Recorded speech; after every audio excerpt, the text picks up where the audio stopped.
প্রবাসের সময়ের যে কতটুক মূল্য আপনারা না না আসলে বুঝতে পারবেন না। আসসালামু আলাইকুম প্রিয় দেশবাসী, আমি একজন সৌদি আরব প্রবাসী। তো আজকের এই ভিডিওটা হচ্ছে কাজের ব্যস্ততার কারণে দেখেন বিছনাটা ভালো মতন বাস করিয়া শান্তি মতন ঘুমান যায় না। এত ব্যস্ততা, মানে পারতাম যদি সময়টাকে মানে ধইরা রাখতাম, মানে ধইরা সময়টা পারা যায় না। একটা কথা ছিল না যে জীবন যেমন সব শেষ, ঘুমাতে গেলে দেখি রাত শেষ, ঘুম থেকে ওইটা দেখি দিন শেষ। এর নাম হয়েছে প্রবাস জীবন।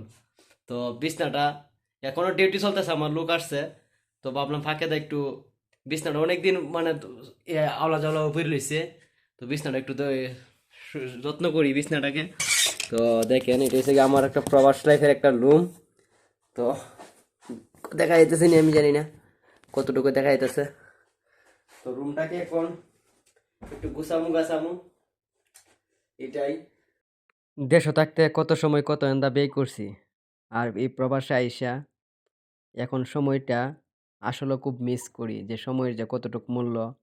এটাই বাস্তবতা। বাস্তবতার কাছে এখন আপনার সময়কে মূল্য দেন। আপনার হাতে যে সময় আছে এই সময়টাকে মূল্য দিবেন, আপনার কাজে রাখবে। সময় বেপথে খরচ করার থেকে আপনি সময় কাজে লাগান। কারণ প্রবাসে আইসা এখন সময়ের মূল্যটা বুঝতাছি তিলে তিলে। ও জীবনে অনেক কিছু করছি, মানে বলার বাহিরে, যেটা মানে বলার মতন ভাষা নাই যে কত কিছু যে করছি। তো এখন এগুলো সব নিচে থুইতাছি, নিচে থুইয়া তারপর আস্তে আস্তে ধীরে ধীরে সাফ করতেছি এগুলা।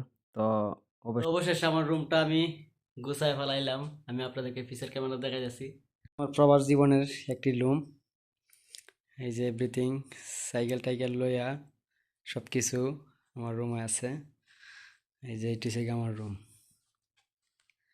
প্রবাস জীবনের একটি রুম। এই ভিডিওটা শুধু খালি রুমের মাঝে করছি, রুমটা গুছায় গাছায়া। সবাই ভালো থাকবেন, সুস্থ থাকবেন। কিরকম হলো আমার রুমটা অবশ্যই বলবেন কমেন্টের মাধ্যমে। আল্লাহ হাফেজ সবাইকে।